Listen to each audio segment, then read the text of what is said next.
Olá, eu sou o Fernando Rocha e esse é o Na Medida do Possível ou Quase, um não manual sobre a vida saudável. Não manual porque a gente, felizmente, não tem manual.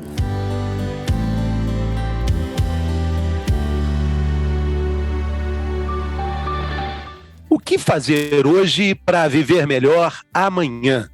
A resposta dessa pergunta envolve uma série de atitudes e de comportamentos que vão além de uma alimentação saudável. A forma de se relacionar com o mundo, com as pessoas e até com seus pensamentos podem ser mais importantes do que a sua própria alimentação, porque tudo é parte de uma mesma jornada. Envelhecer é um processo natural da nossa existência, mas amadurecer, entender a jornada, aí é uma escolha pessoal. Nesse episódio, a gente vai falar um pouco sobre isso, com a nutricionista Laura Pires, especializada em neuropsiquiatria e uma estudiosa da ciência da vida. Ela acaba de lançar um livro sobre o envelhecer ativo e a gente vai descobrir com ela as formas de seguir essa jornada com saúde e principalmente com plenitude. Bem-vinda, Laura. Alegria receber você aqui. Obrigada, é um prazer estar aqui. Obrigada pelo convite, maravilhoso essa oportunidade. É muito, muito importante a gente falar sobre algo que, se a gente tiver sorte, se a gente tiver entendimento, a gente vai conseguir chegar lá, né? Estão falando sobre a velhice.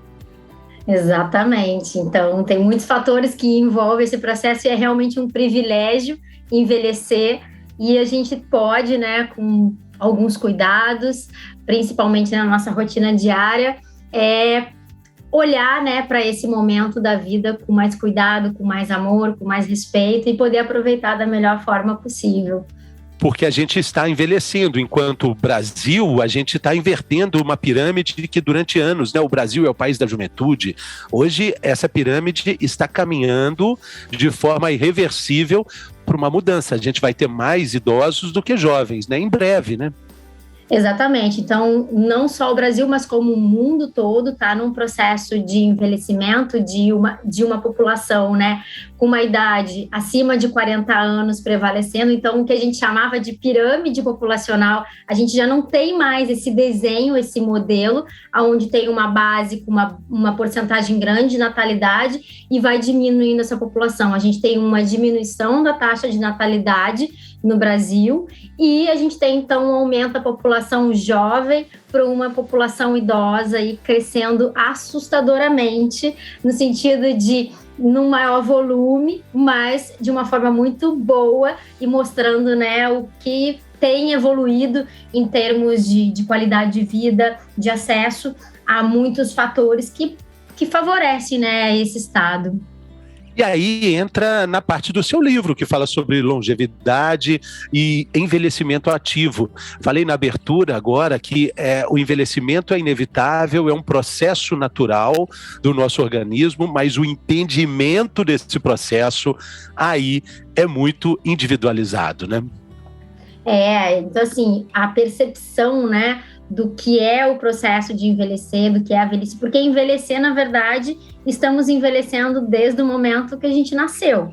Então, esse é um processo contínuo ao longo da vida, mas ele é diferente para as pessoas, porque a gente tem, né, muitas vezes o entendimento que envelhecer é só a questão da idade, né, a questão da idade cronológica, mas o envelhecimento, a velhice é muito mais do que isso. E ter esse olhar, entendimento de cada uma das fases da vida é muito importante, de reconhecer o processo da infância, da fase adulta e da velhice. Cada um desses momentos tem suas particularidades, tem suas alegrias, tem suas dificuldades, né? Então tem que ter um olhar e um cuidado para cada um desses momentos. E você, no livro, faz com que o leitor entenda esse processo de uma maneira muito, muito didática. Você quase pega na mão do leitor para que ele entenda o que você está dizendo, o seu pensamento, e com perguntas muito objetivas, né?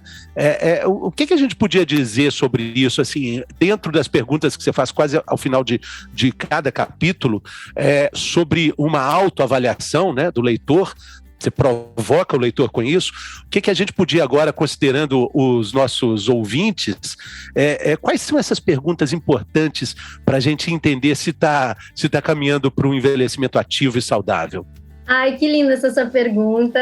Me sinto muito feliz porque, de verdade, eu consegui tocar e trazer a informação e o que eu gostaria através desse livro, né? Que é caminhar junto com o leitor, né? Da gente poder junto construir, reconhecer o que a gente está fazendo dentro da nossa vida, dentro daquelas escolhas possíveis e modificáveis e dentro da trajetória que a gente passou ao longo da vida e nos trouxeram para esse momento presente da leitura.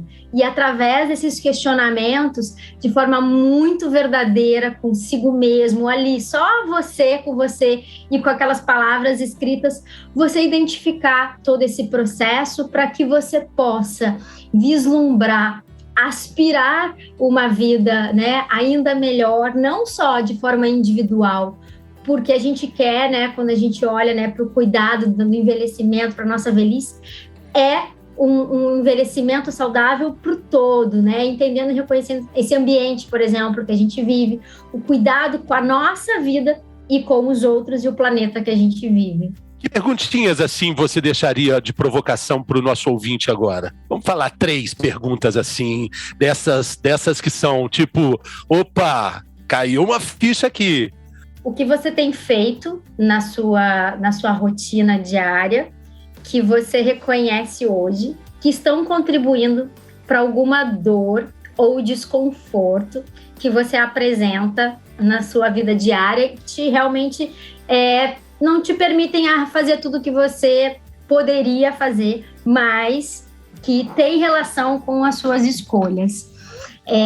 Em relação à sua alimentação, o que você tem consciência dentro da sua alimentação que te faz mal, te gera dor, azia, refluxo, por exemplo, e você ainda continua tendo esses hábitos. E como que você dorme? Como que é a qualidade do seu sono? Isso diz muito, né? Eu gosto muito quando você fala sobre os sinais que o corpo dá. Já já a gente vai introduzir a Ayurveda, que dá todo o norte do livro, que é matéria de seu estudo, do seu estilo de vida, né? E que tem esse convite para que o tratamento seja como um todo, né? Até o pensamento pode interferir na nossa velhice saudável ou não, né? A gente olha pouco para os sinais que o corpo manda, né? Tem uma parte que você fala até de observar o próprio cocô, né? Que é algo importantíssimo para a gente saber como é que está a nossa alimentação, mas não é só isso. Você acabou de falar da azia. Às vezes a gente convive com uma azia, a gente convive com um constipamento, enfim, e acha que está normal, né? E vai levando, né? Exatamente. Então a gente às vezes normatiza algumas situações fisiológicas, né, alterações fisiológicas, mas que na verdade elas estão aí, muitas pessoas têm aí, as pessoas, mas é normal, ou é normal da idade, ou é normal, né, da vida, e na verdade a gente precisa ter esse olhar atento. Como você falou, a Ayurveda é uma ciência, é a medicina indiana, que entende e reconhece que tudo que entra em contato com os nossos 5 sentidos é considerado alimento. A gente não se alimenta só de comida, a gente se alimenta daquilo que a gente vê, daquilo que a gente ouve, daquilo que a gente sente, daquilo que a gente inala.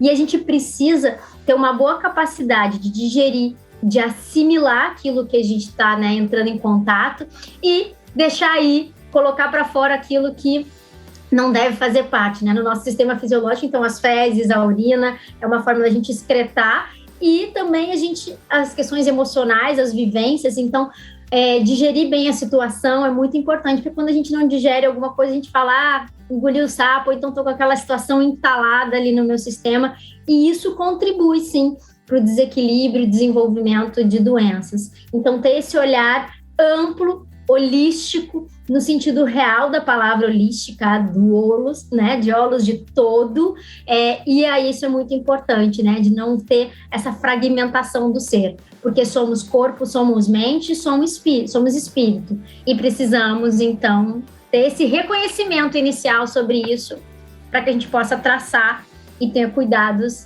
mais direcionados e amorosos.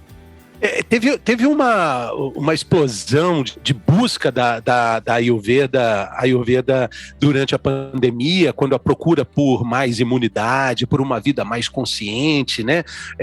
Veio com a pandemia, veio com o confinamento, né? A gente não acabou, a gente está gravando esse episódio de forma remota, com todos os cuidados sanitários também. Nesse momento aqui no mundo, a gente não pode dizer que está livre da pandemia, mas as pessoas buscaram muita informação sobre isso, mas manter esse hábito com essa alimentação mais consciente não é apenas inserir ali na comida de todo dia alguns ingredientes da dieta Ayurveda, né? É bom ficar claro, você acabou de dizer, a gente se alimenta dos 5 sentidos, né?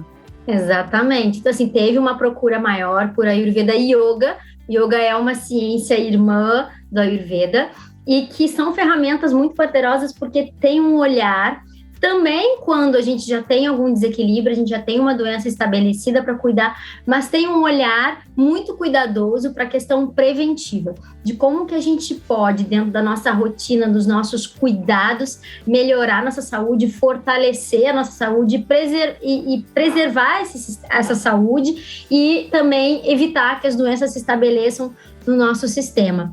E essa ciência Ayurveda é mais do que uma dieta. A alimentação é uma das ferramentas que a gente se utiliza para tratar ou para prevenir as doenças. Então, esse olhar, esse cuidado do modo de preparação, da onde que vem esse alimento, com que esse alimento é combinado, quem é essa pessoa que está consumindo, como que ela se sente, aonde que ela está inserida, isso tudo também é levado em consideração nesse cuidado para ter mais bem-estar e mais equilíbrio. O livro é feito por uma nutricionista, né? Você é nutricionista, e o livro tem receitas ótimas e tem uma dica muito legal, porque eu sempre soube que é muito importante a gente misturar cores no prato, mas eu gostei muito dessa dica de misturar também sabores na mesma refeição, tipo o doce, o azedo, o salgado, o amargo, o picante. Isso é mais simples do que parece, Laura? Isso é muito simples. Eu gosto de dar um exemplo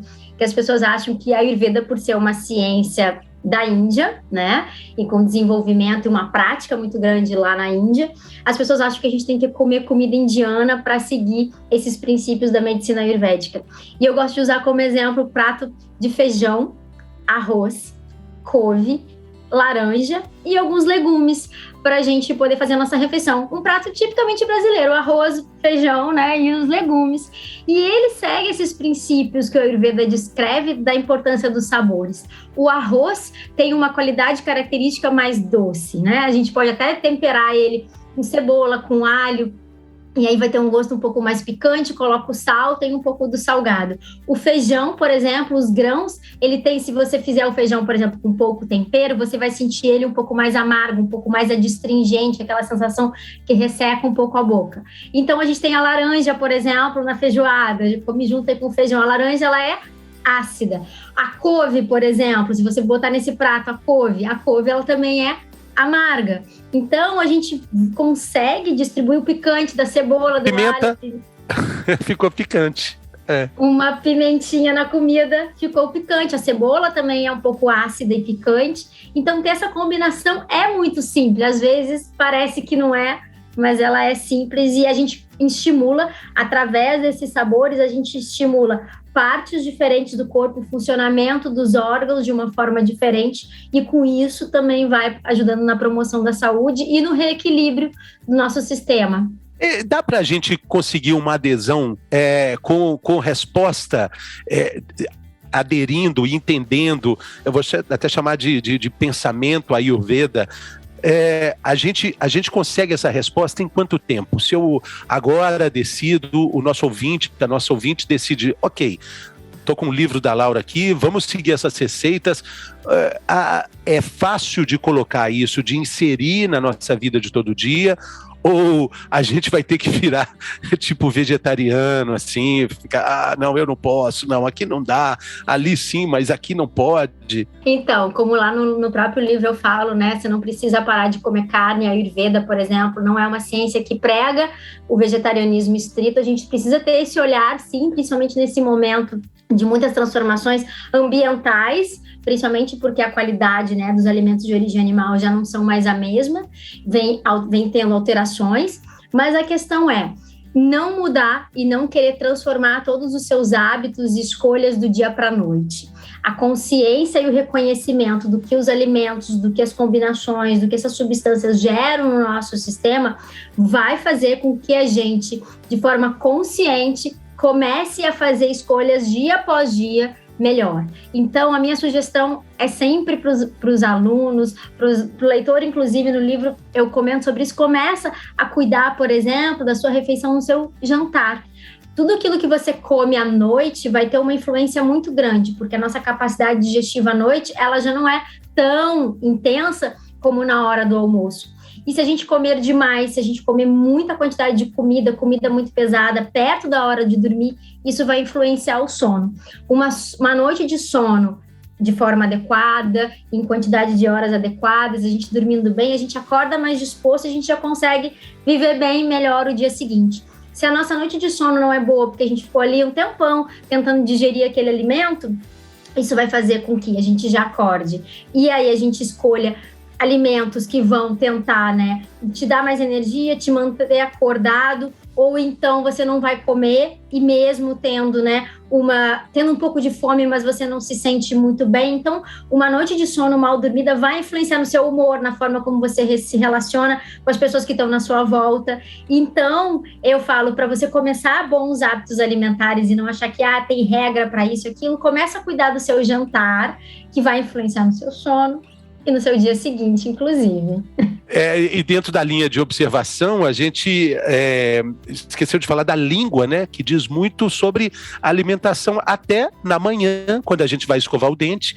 Observar a língua, a textura dela, o que ela está representando ali tem muito a ver do trabalho do nosso estômago, do nosso aparelho digestivo como um todo, né? Exatamente, a língua é um espelho do nosso sistema, do nosso trato digestivo, então é muito importante ter esse olhar. O Ayurveda reconhece que de manhã, quando a gente acordar, é importante olhar para essa língua, se tem muita secreção, se tem muita aquela saburra, e dessa forma a gente também consegue perceber se a gente está digerindo bem. Então, quando a gente fizer a nossa higiene, né, dos dentes, é muito importante também limpar a língua, tirar esse excesso de secreção, e aí para ter essa percepção. Se a gente também comeu demais à noite, ou comeu alimentos que geram muita secreção, muito muco, a tendência é que de manhã a língua ela esteja mais esbranquiçada, com uma saburra maior, né, mais espessa, e se a digestão tá boa, a tendência é que essa saburra ela seja um pouco menor, mais fininha, e às vezes ela é quase que imperceptível.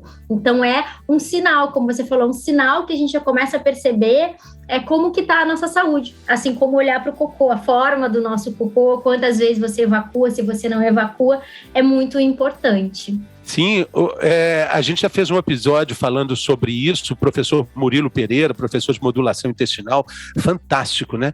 Ele falou aqui sobre essa questão e ele cita um exemplo muito interessante. Quando a gente tem um cachorrinho em casa, o cachorrinho faz cocô mole, a família inteira preocupa em saber o que o cachorro comeu para ficar com o cocô mole. E tem gente que tem um desarranjo intestinal que dura décadas, às vezes até uma vida inteira, sem procurar investigar o que está acontecendo. O professor Murilo é maravilhoso, eu fiz o curso dele de modulação intestinal.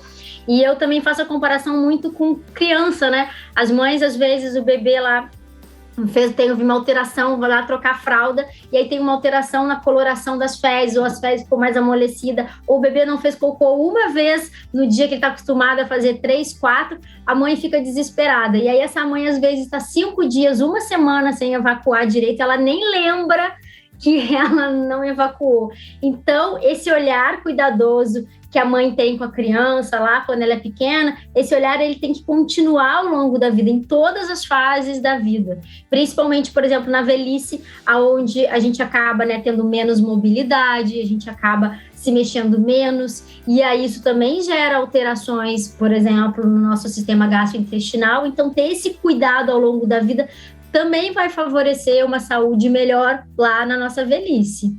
Muito bem. Tá bom, Laura. Eu te agradeço muito a sua generosidade aqui conosco. O livro da Laura, Longevidade, Nutrição e Ayurveda para o Envelhecimento Ativo, disponível nas melhores livrarias e também nos sistemas de venda online por todas essas plataformas, né, Laura? Obrigada pelo convite, adorei a oportunidade para a gente espalhar aí mais saúde, consciência e o envelhecimento, né, mais saudável e ativo para todos nós. Valeu, pessoal, até a próxima!